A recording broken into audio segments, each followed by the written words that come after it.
Victim of my plugin of the week comes from Softube. It's the Clipper plugin. This is a plugin release that basically does a combination of saturation and clipping. So it has an angle on it that's perhaps a bit different than a lot of Clipper plugins in that it's also dealing with RMS signal and not just peak signals. So when we go through it, let's just kind of take a quick look at the interface. Essentially what we have is a graphic area here. It's going to display the waveform as we pass it through. And I'll show you some of the different characteristics. There's orange, which shows the peak clipping, and then there is a blue area, which will show the gain reduction that occurs in the RMS section. You'll see RMS gain reduction here. You'll see peak gain reduction here, so you get the two on separate things, which is really great. This section here and this section here are very handy. It opens up automatically. This is available with all of the Softube plugins, so it's just showing your input meter, and you can adjust the level. Output meter, you can adjust the level, but also it shows you the gain differential, and if you hit the set button, this is a great way of kind of balancing your output based on the settings that you've done. You're going to see me use that a lot. We have an input gain control. Now, by the way they describe it, they say you use this to drive into the RMS section, and which actually works with the headroom at 0. I'll get to explaining that in a second, but it also pushes up into your peak. So one thing I'm finding is that if I drive this enough to get the saturation I want, then I also kind of am capped at my ceiling with the peak, and then it's harder to set that. So you can adjust the headroom control here on the RMS, which allows you to, if you lower the headroom, basically give more saturation with the same amount of input gain. So we have that in the RMS section. There's an analog color. And they go to great lengths in the manual to sort of describe this, like they didn't really know what to call it, but basically it will color the tone a little bit differently depending upon what you put into it, but you'll feel a bit more, what I'm hearing with most stuff is a bit more low mid grit as you kind of go up higher, right? And maybe that adds a bit more warmth overall, but we'll kind of go through and demonstrate that a little bit. There's also filters. So when you do the actual processing during the section, the saturation, you can determine what frequency area it happens. It will happen full frequency. If you put the filters on and you adjust it, then you can filter basically high pass, low pass filter. And the ranges will, technically go down to 200 hertz here, up to 5K there. You have a pretty broad range of where you want to place that in. The peak signal, so you have like a normal clipper here, you have a ceiling, so you're going to pull this down to your signal just to sort of see find the peak level. You'll see the orange gain reduction. You'll see it show up on the meter here. And then we have a knee setting here, which starts at hard in its default position, and then will go soft. So this will also create a fair amount of saturation if you're just looking to kind of dig into that end of it. You can also focus this within a particular frequency range as well by putting the filters on. Actually, if you just change a filter setting, it'll automatically put the filters on. So that'll focus the clipping within a particular range, which is really cool because if you have a clipper and maybe it's doing something weird to the kick drum that you don't like, but you like what it's doing to the snare drum, say on a bus, which we're going to demonstrate here for drums, then you could just filter off the low frequencies and focus it so the clipping is only happening on the snare or that upper mid, frequency area, wherever you want to filter it down to. You can also, which is a very handy tool, hit the audition button, and what that will do is it will play just what's going above the threshold. So you actually can hear exactly what it is that you're processing, and that can be very, very informative to keep you from adding distortion where your attention might not be given at any given point. The wet-dry control, right? So the standard just wet-dry control, dry-wet, so you could do parallel type of stuff, and output gain.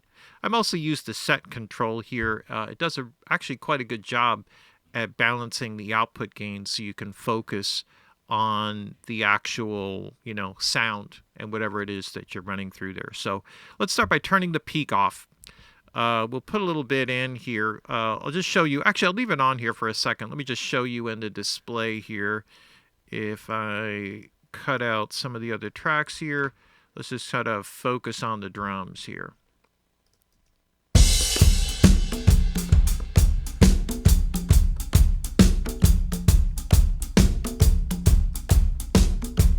Right, so the orange area there would be where the peak signal is going in, right? So that would be just one quick way to see that. And on the RMS side, if I pull the headroom down,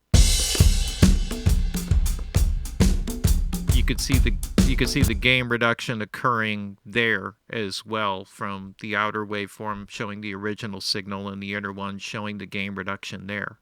So where I would start here, let's just start. I'll turn off the peak just so you understood what the display does there. I'm going to pull this back like maybe to -10 and start to push up into it with the gain control. -10.9, close enough. Here we go.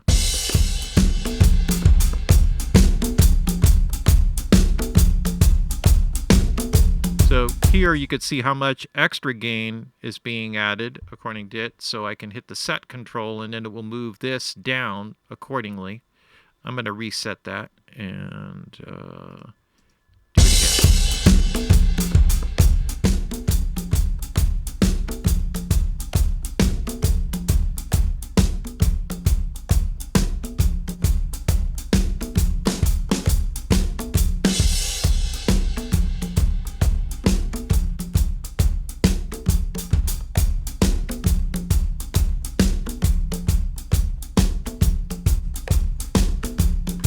And then I can adjust the color here. So just notice what happens here sonically as I go up with the color.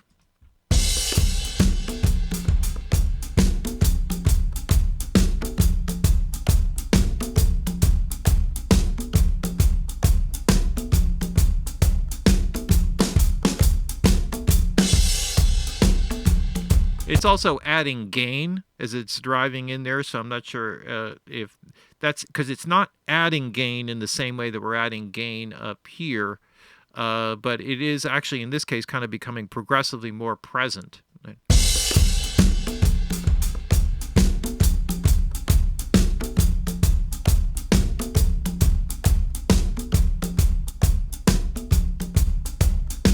Maybe I adjusted this according to hearing because I ended up like right around 50% just quickly. And if I wanted to focus this, like if I wanted to drive this more, but I felt like it was creating too much fuzz on the top, that's what you got the filters for.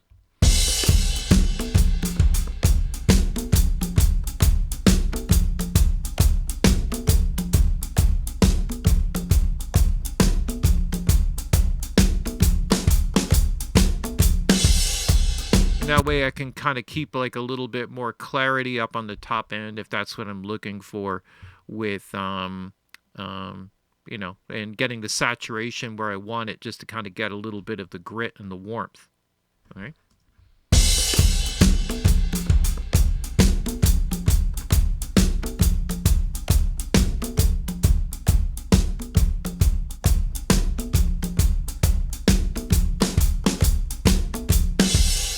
Right, so let's go on to the peak here. Let's do a little control here with the ceiling here to kind of pull it down, and let's kind of play around with the gain reduction there.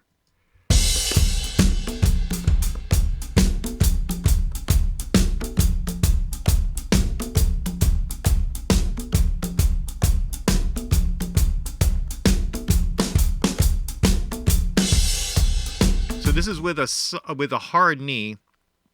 One of the problems, and it might be, one of the problems that you'll have with adjusting the soft knees, you almost have to adjust the ceiling at the same time, right? So just watch here as I pull this in, because you're going to start to see it'll start saturating pretty quick.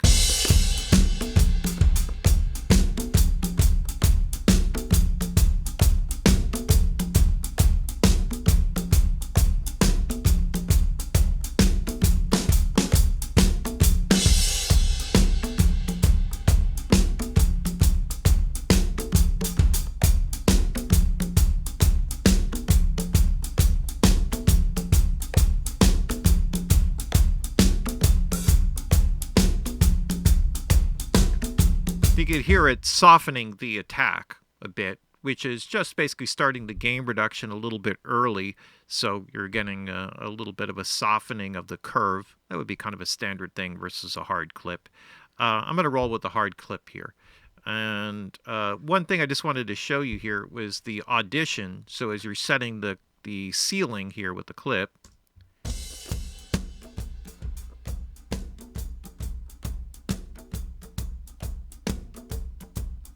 so I can adjust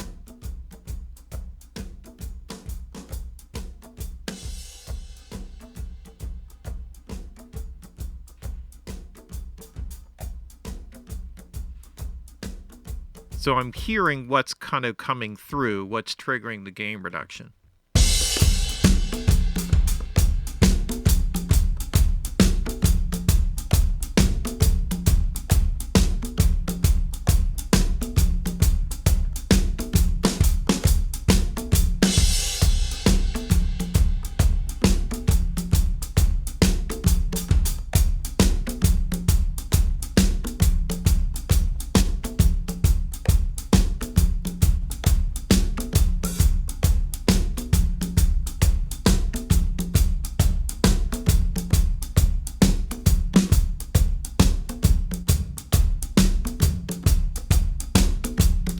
And that's the basic deal with it, and it's pretty much that basic concept. Now, if you're doing something like working with a bass, you may not, you may approach it in a slightly different manner. In other words, the clipping may not be a feature that you end up using unless it happens to be like perhaps a clickiness or something that's coming on a guitar or a bass that you might be able to soften or sort of tone back. And in that case, clipping can kind of be a pretty cool thing. But let's just play around with this same concept here.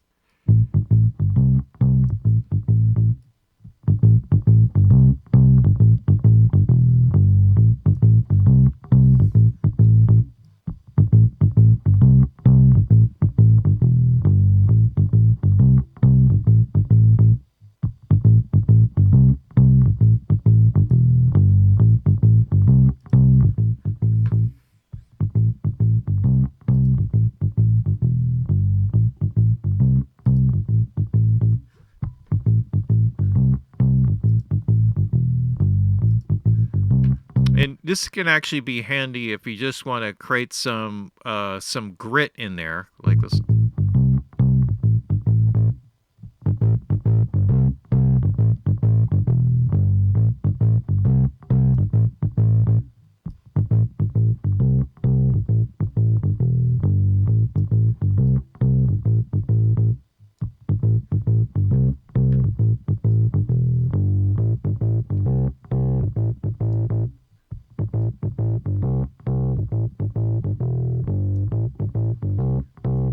Completely different sound, probably not appropriate for this track, but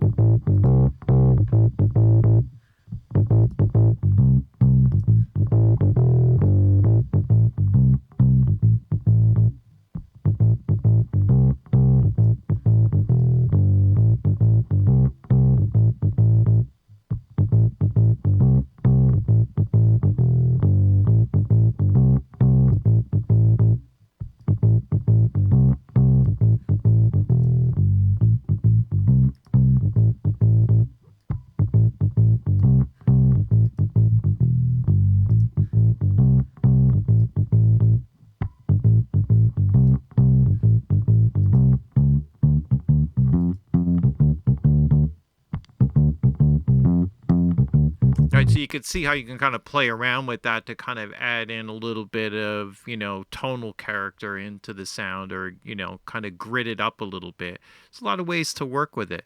Works really well as well with guitars, keys, and I think primarily like my quick, assessment is it seems like a really handy tool that you can use just on almost any instrument on a bus.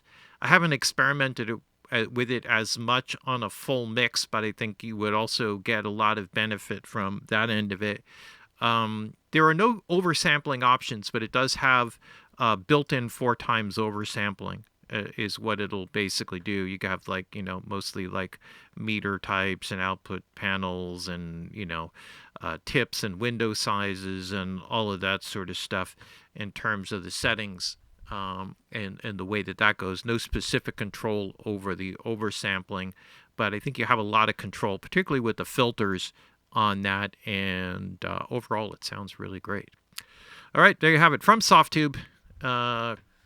One of 2 plugins that was released all at the same time, Widener being the other one. There'll be a separate video for that. This is the Softube Clipper, and it is Plugin of the Week.